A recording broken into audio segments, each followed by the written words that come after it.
Welcome back to the deep dive. So, imagine a company hits a really, really rough patch. Hmm. Like, expenses are just soaring way past revenue. A truly brutal year. Does all that financial pain, all those deductions just Yeah, vanish? just disappear. Exactly. Are they just lost forever, like they never even happened? Or is there some kind of, I don't know, financial lifeline, something to help businesses weather that storm? That's a really fundamental question, actually, right at the heart of corporate finance. And thankfully, for many businesses, there absolutely is a lifeline. Okay. It's a crucial mechanism called a net operating loss, or NOL for short. NOL. Okay, let's pull back the curtain on this then, because it sounds like it could be more interesting than just, some dry tax term. Oh, definitely. Today, let's really try and dig deep into what an NOL actually is, how it plays out in a company's real financial story, Right. and what critical rules businesses need to navigate, especially, I hear, with some pretty game-changing recent updates. Absolutely. Big changes. Yeah, this isn't just for the tax gurus, is it? It feels fundamental to understanding a company's health, its resilience. It really is. But, before we dive deeper, just a quick reminder for everyone listening. Ah, yes, good point. This deep dive is based on material from Farhat lectures. All the content, examples, explanations we're discussing here, they're derived from the comprehensive accounting resources over at farhatlectures.com. That's right. So whether you're an accounting student, maybe studying for the CPA exam, or you're already a professional, definitely visit the website. You'll find additional practice questions, video lectures, detailed support, all to help reinforce today's topic. Great stuff. And special thanks to Professor Farhat for providing this valuable material. Absolutely. Okay, excellent point. So let's start with the absolute basics then. What exactly is a net operating loss and, well, why does it even matter? Okay. So simply put, an NOL happens when a company's total deductions, Hmm. think of these as, allowable expenses that reduce taxable income, are actually greater than its revenues in a specific tax year. So a quick example. Company brings in $150,000 in revenue, but spends $250,000 on deductible things.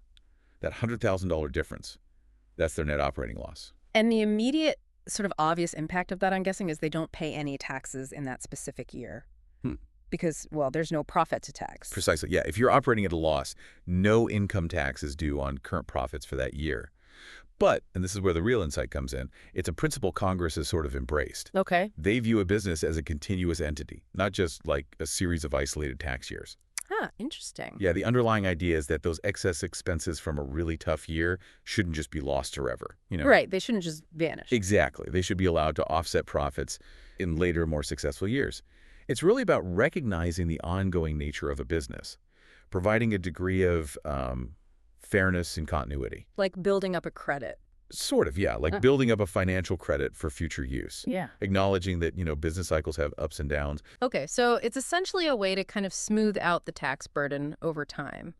Now, I know the rules around this have shifted quite a bit, especially recently. They have, significantly. How do NOLs work now in terms of carrying them forward or back? Because I definitely remember a time when companies could go back and claim refunds based on a current loss. You're hitting on one of the most crucial changes there.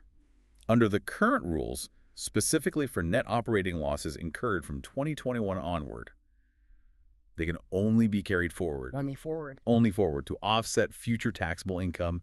The Tax Cuts and Jobs Act of 2017, the TCJA, Right, the TCJA. it completely eliminated any carryback provisions for these recent losses. Yeah. So if a company has a loss now, they can't look back at past profitable years to get a refund. Wow. They must wait for future profits to actually use that NOL. That is a huge shift in strategy for companies, I imagine. It means their planning has to be much more forward-looking. Absolutely. Completely Yeah. changes the calculus sometimes.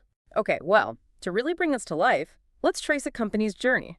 Let's see how an NOL changes their financial picture through a tough year and maybe a better one. Let's talk about Adam Company. You mentioned that example. Great idea. Okay, let's imagine Adam Company. They had a rough 20x1, and they incurred a $100,000 net operating loss. Okay, $100 K. Loss. And let's also assume, just for simplicity, the enacted future tax rate that they expect is 20%. Right. Now, this NOL, this $100,000 loss, it isn't just, a negative number on paper. It actually represents a potential future tax saving. Ah, like a coupon, you said. Exactly. Think of it like a coupon for future taxes. And we calculate this potential future benefit pretty simply. Multiply the NOL by that future tax rate. So $100,000 NOL times 20%. That's $20,000. $100,000. That's the potential future tax benefit they're effectively sitting on because of that loss. Okay, but how do they actually account for that benefit in the loss year? I mean, they haven't actually saved any cash yet. It's all future potential. You're absolutely right. It is a future benefit. But accounting, well, GAAP accounting tries to reflect future economic realities today, if possible. Okay. So to recognize this, companies record something called a deferred tax asset on their balance sheet, a DTA. Deferred tax asset. Okay. Think of it like booking a future discount, or maybe like an IOU, or a receivable from the IRS, essentially. Right. An asset. An asset, exactly. And this also has an immediate effect on their income statement. It actually reduces their reported net loss. Oh, interesting. How? Well, they record a corresponding credit, often to income tax expense or sometimes income tax benefit. So while they might have lost $100,000 in actual operations, recognizing this $20,000 future tax benefit might make their reported GAAP net loss look like, say, only $80,000 instead of the full $100,000. So it paints a slightly less dire picture? Kind of, yeah. It reflects that there's this valuable, albeit future benefit stemming from that loss. Makes them look slightly better off on the books in that year. Okay, so Adam Company ends year one with this $20,000 deferred tax asset sitting on their balance sheet. It's like a promise of future tax relief. They're hoping for better days ahead. Exactly. Let's fast forward then. Year two, 20x2, things turn around. Adam Company is profitable this time. Let's say they generate a taxable income of $80,000 and the tax rate is still 20%. Good scenario. How does that NOL from year one finally kick in and, help them out now? Okay, now here's where it gets really interesting and where that TCJA change we mentioned comes into play big time. Ah, okay. Because the TCJA introduces significant limitation on how much of that old NOL you can actually use in a profitable year. A limitation? Yes. You can only offset up to 80% of your current year's taxable income with an NOL carry forward. 80%. Only 80. Only 80%. This is a critical point. Congress basically wanted to ensure that even highly profitable companies using old losses would still pay some amount of tax currently. Ah, okay. So they can't just wipe out their entire tax bill with old losses anymore. Exactly. Prevents them from zeroing out their tax liability completely, using NOLs in most cases. It shifts the focus a bit, maybe from just wiping out taxes to strategically managing future tax payments that are now somewhat unavoidable. Huh. So even though Adam Company has a $100,000 NOL available from year one, they can't just use, say, $80,000 of it to completely offset their $80,000 profit in year two. My first thought would be, great, use $80K, pay no tax. That's a very common intuition. But that 80% rule changes the game entirely. Okay, so walk me through the math for Adam Company. Right. So for Adam Company in year two, their taxable income before considering the NOL is $80,000. We apply the 80% limit to that number. 80% of $80,000 is $64,000. $64,000. That is the maximum amount of their NOL carry forward they are allowed to deduct in 20x2. Even though they have $100,000 available. Even though they have $100K sitting there, they can only use $64,000 this year. Okay. So what happens to the rest of their NOL, the part they didn't use? Good question. It doesn't disappear. They've used $64,000 of their original $100,000 NOL. That leaves them with $36,000. The difference, right. The difference. $100,000 minus $64,000. That $36,000 remains available to carry forward to future profitable years, subject to the same 80% limitation in those years, of course. Okay, so they don't lose it, it just gets deferred further into the future. Exactly. It continues to carry forward indefinitely under current law, but subject to that annual 80% usage cap. Got it. Okay, so back to year two. They use $64,000 of the NOL. What's their actual taxable income for year two then, and what do they actually owe the IRS right now? All right. Their taxable income for 20x2, after applying that $64,000 NOL deduction, which was the max allowed, becomes $16,000. Okay, that's the $80,000 initial income minus the $64,000 NOL deduction. Perfect. And at that 20% tax rate we assumed, 20% of $16,000 is $3,200. $3,200. That's their current tax bill. That's what they actually have to pay to the IRS for year two. So they still pay some tax thanks to that 80% rule. Now, how does the accounting work for this utilization? How does using up part of that deferred tax asset get recorded? Right. Let's look at the journal entries. In year two, the company first records the tax bill they owe, that $3,200. That's usually a credit to income taxes payable. Okay, the liability. Yep. Then, since they've now used a portion of that benefit they booked back in year one, Remember the DTA? Yeah, the $20,000 asset. They need to reduce that asset. They use $64,000 of the actual NOL. The tax benefit associated with that $64,000 at the 20% rate is $12,800. $64,000 times 20%. Right. So they credit the deferred tax asset account for $12,800, reducing its balance. Okay, so the DTA goes down. What's the debit side? The debit is typically to income tax expense. Yeah. The total income tax expense for the year would be the $3,200 current tax payable plus the $12,800 deferred portion that they just used up. Which adds up to $16,000. $16,000 total income tax expense reported on the income statement for year 2. So let's track that. On their balance sheet, that original $20,000 deferred tax asset is now smaller. Correct. It's been reduced by the $12,800 they used. Reflecting the part they've cashed in, so to speak. And on the income statement, that $16,000 expense reduces their profit. It's really fascinating how a past loss becomes a present benefit, but also still part of the current year's expense. It truly is. The DTA balance drops from $20,000 down to $7,200 remaining. $20,000, $12,800? Yeah. And yes, if Adam Company started with income before taxes of $80,000, Yeah.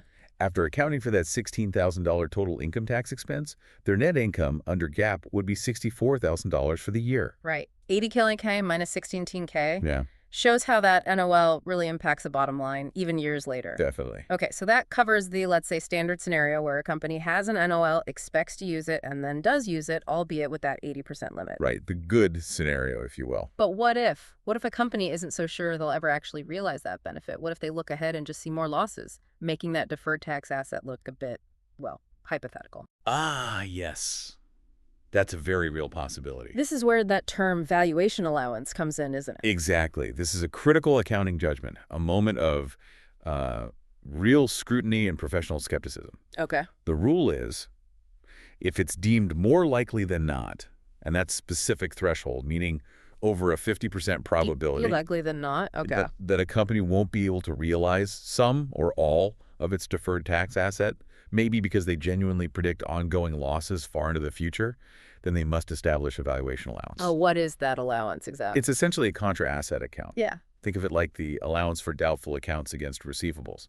It's a reserve set aside that reduces the net carrying value of that deferred tax asset on their balance sheet. So it's basically the company saying, look, we have this potential future tax benefit on the books, this DTA, but honestly, we're not confident we'll actually generate enough future profit to use it. That's a perfect way to put it. It's about conservatism and reflecting the true economic likelihood of realizing that asset. So how does that allowance get booked initially back in year 1 when they record the DPA? Does it basically just undo the benefit they recorded? In effect, yes, for the portion they don't expect to realize. If they determined right back in year 1 that it was more likely than not they wouldn't realize any of the $20,000 DTA benefit, Okay. they would book the $20,000 DTA as an asset, but then immediately book a corresponding $20,000 credit to this allowance to reduce deferred tax asset. Ah. The debit side of that entry goes to income tax expense. So it increases the expense in the loss year? Exactly. It completely offsets the initial tax benefit they recorded from the NOL. The impact is significant. On the balance sheet, the net DTA becomes zero. $20,000 DTA minus the $20,000 allowance. Okay, nets to zero. And on the income statement for year 1, that $20,000 tax benefit we talked about earlier is now completely eliminated by this extra expense hit from creating the allowance. So their net loss goes back to the full negative $1,000. Wow, okay. So it's a way for companies to be upfront and conservative about the real recoverability of those tax assets. Precisely. Transparency is key here. But what if they were wrong? You know, accountants aren't perfect predictors of the future. What if a company sets up this full $20,000 allowance expecting nothing but losses? Right. Gloomy outlook. But then, surprise, they turn profitable in year 2, just like our original Adam Company scenario, and they do start using the NOL. Do they just keep that allowance sitting there, making their DTA look worthless? Or do they have to reverse it? That's an excellent what if, and yes, they absolutely have to revisit the allowance if circumstances change for the better. Okay, how does that work? Well, first, they'd make the normal entries for utilizing the NOL in year 2, just like we discussed before, calculating the tax payable, reducing the DTA for the portion used, $12,800 in our example, booking the total tax expense, $16,000. Right, the standard year 2 stuff. But then, because they are now actually realizing the benefit they previously thought was unlikely, They need to reverse the valuation allowance related to the DTA they just used. Reverse it how? They would debit the allowance to reduce deferred tax asset account for $12,800, the amount related to the used DTA, and the credit. That goes back to reducing income tax expense. Ah. So it reinstates the benefit on the income statement as it's realized. Exactly. It's an accounting adjustment reflecting the change in their expectations. They thought they wouldn't use it, set up the allowance. Now they are using it. So they reverse the allowance, and the benefit flows through the income statement in the year it's actually realized. That makes perfect sense. It's like the accounting equivalent of saying, okay, our initial outlook was too grim, things are better, and now we can actually use this asset we thought we might not. You got it. It ties back to that more likely than not assessment, which needs to be evaluated regularly. So deciding whether you need this valuation allowance in the first place sounds like a really big judgment call. What kind of concrete evidence do companies and their auditors look at? Are there clear signs one way or the other? Absolutely. It's not just a guess. Accountants, auditors, investors too, they look at both negative evidence, things suggesting the NOL benefit won't be realized, and positive evidence, things suggesting it will be. Okay, give me some examples of negative evidence, the red flags. Sure. Negative evidence would include things like a history of prior NOLs expiring unused. That's a big one. Yeah, past performance. Clear, documented expectations of future losses continuing. Maybe pending unfavorable circumstances, think a major lawsuit that could cripple the company financially if they lose. Oof, yeah. Or maybe a significant technological disruption that's making their core products obsolete. Or the potential loss of a key patent that underpins their whole business model. These are serious red flags suggesting future profitability is doubtful. Okay, those definitely sound like warning signs. Now, what about the flip side? The positive evidence. What gives a company and its auditors confidence that they will use their NOLs, meaning they wouldn't need that valuation allowance, or maybe just a much smaller one? Right, the positive signs. These would include things like having actual, signed, pending contracts that clearly project future profits. A strong sales backlog is another good indicator, hinting at robust future revenue streams. Okay, more concrete stuff. Exactly. Or maybe having significant assets on the books whose fair market value is way higher than their tax basis. Why does that matter? Because if they sell those assets, it'll likely generate future taxable gains, which the NOL could then offset. Ah, clever. Creates future income to absorb the loss. Precisely. And probably the strongest positive evidence. A really strong historical earning history, where the current NOL is genuinely viewed as just a rare blip, an anomaly, rather than the start of a new, troubling downward trend. So if a usually profitable company has one bad year due to something specific, that's different from a company that's been losing money for years. Vastly different. That strong history speaks volumes about the company's underlying financial strength and its likely ability to recover and generate future profits to use that NOL. Less need for an allowance there. Wow. This has been a truly fascinating deep dive. I mean, it really pulls back the curtain on how companies navigate those lean times, but also how those past struggles, those losses, can actually shape their future financial health and reporting. Indeed. Understanding net operating losses, including the carry-forward rules, that 80% limitation, and this whole valuation allowance concept. It's really vital stuff. Yeah. It provides critical insight into a company's financial resilience, their long-term tax planning strategies, and frankly, their overall ability to recover from setbacks. Absolutely. Whether you listening out there are maybe analyzing a business as a potential investor, or you're managing finances inside an organization, or maybe you're just aiming to be well-informed about the sometimes hidden levers of corporate finance, recognizing these NOL dynamics seems absolutely key. Couldn't agree more. So maybe the big takeaway for you, our listener, is this. When you see a company report a loss, remember, it's not always just red ink on the page. Right. There's nuance. With net operating losses, that loss can actually transform into a valuable, albeit limited, future asset. Understanding this kind of hidden resilience and the rules around it is really key to truly deep diving into a company's complete financial story. It really is. It's about building that asset of knowledge within yourself. Yeah. Something no one can take away. Well said. Empowering you to see beyond just the surface numbers. Keep learning, keep asking those deep questions. We will definitely do that. We'll catch you on the next Deep Dive.